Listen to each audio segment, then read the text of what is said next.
নমস্কার বন্ধুরা, এডি স্টোরি চ্যানেলে আর একটা নতুন ভিডিওতে সবাইকে স্বাগত জানাই। আমার আজকের রেসিপি কুমড়োর তরকারি। লুচি, পরোটা যে কোনো কিছুর সাথে কিন্তু এই রকম কুমড়ো আলু ছোলা দিয়ে তরকারি খেতে দারুণ লাগে। পুরো ভিডিওটা স্কিপ না করে দেখতে থাকুন, আশা করি ভালো লাগবে। কুমড়ো আলু তরকারির জন্য আমি এখানে কুমড়োটা কেটে নিয়েছি, তার সাথে আলুটাও কেটে নিয়েছি। কুমড়োটা একটুখানি বড় বড় করে কেটেছি। অন্যদিকে কড়াই চাপিয়ে নিলাম। কড়াইয়ের মধ্যে দিয়ে দিলাম 3 চামচ সরষের তেল, দিয়ে দিলাম সামান্য পরিমাণে ফোড়নে গোটা জিরে, আর দিয়ে দেবো শুকনো লঙ্কা। এই রেসিপির জন্য কিন্তু খুব বেশি তেল দেওয়ার প্রয়োজন নেই, একদম কম তেলেই রান্নাটা হয়ে যাবে। দিয়ে দিচ্ছি এরপর এর মধ্যে গ্রেট করে রাখা আদা। আপনারা চাইলে আদাটা বেটেও নিতে পারেন, কিন্তু আমি এখানে গ্রেট করে নিয়েছি। 1 ইঞ্চির মতন আদাটা নিয়েছিলাম। ভালো করে নাড়িয়ে কিছুক্ষণ ভেজে নিচ্ছি। গ্যাসের ফ্লেমটা মিডিয়ামে রেখেছি। আদাটা ভেজে নেওয়া হয়ে গেলে দিয়ে দিচ্ছি এর মধ্যে কেটে রাখা আলুটা ভালো করে কিন্তু কাটার পরে ধুয়ে নিয়েছি। ধুয়ে জলটাকে একদম ঝরিয়ে রেখেছি। আলুটা দিয়ে দেওয়ার পর ভালো করে নাড়াচাড়া দিয়ে নিচ্ছি। কিছুক্ষণ নাড়িয়ে নেওয়ার পর দিয়ে দেবো কেটে রাখা কুমড়োটা। লাল পাকা কুমড়োর কিন্তু এই রেসিপিটা দারুণ হয়। আর মিষ্টি কুমড়োর তরকারি খেতে কিন্তু খুবই ভালো লাগে।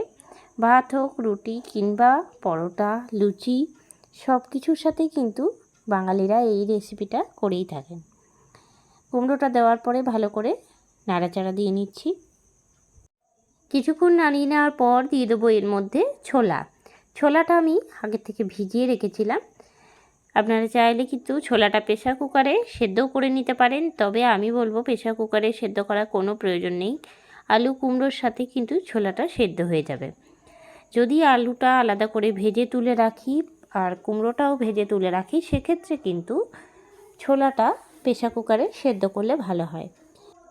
দিয়ে দিলাম হলুদের গুঁড়ো 1/2 চা চামচ, আর জিরের গুঁড়ো 1/2 চা চামচ। দিয়ে দিচ্ছি ধনে গুঁড়ো 1/2 চা চামচ। দিয়ে দেবো লঙ্কার গুঁড়ো 1/2 চা চামচ। সব কিছু দিয়ে নিয়ে ভালো করে নাড়াচাড়া দিয়ে নিচ্ছি।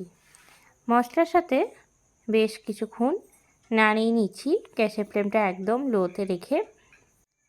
বেশ কিছুক্ষণ নাড়াচাড়া দিয়ে নেওয়ার পর দিয়ে দেবো এর মধ্যে জলটা আমি হালকা গরম করে নিয়েছি। আমি এখানে 1 কাপের মতন দিলাম জল। গ্যাসের ফ্লেমটা একদম লোতে করে দিয়ে দেবো একটা চাপা ঢাকা বেশ কিছুক্ষণের জন্য।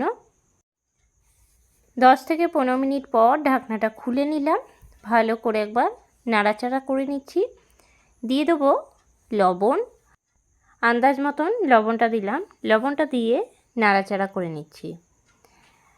কষানোর সময়ও কিন্তু লবণটা দিতে পারেন, তবে আগে লবণটা দিলে কিন্তু কুমড়োটা খুব তাড়াতাড়ি গলে যায়। সেজন্য কিছুটা সেদ্ধ হয়ে যাওয়ার পর আমি লবণটা দিলাম। দিয়ে দিলাম চিনি।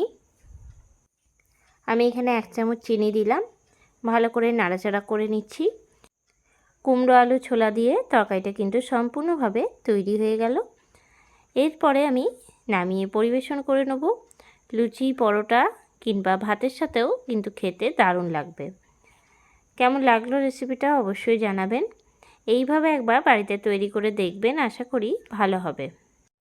আজকের এই রেসিপিটা আপনাদের ভালো লেগে থাকলে লাইক করবেন, শেয়ার করবেন। এই চ্যানেলে নতুন বন্ধু হয়ে থাকলে চ্যানেলটা সাবস্ক্রাইব করা অনুরোধ রইল। আর যারা ফেসবুক পেজ থেকে দেখছেন অবশ্যই পেজটাকে ফলো করে দেবেন।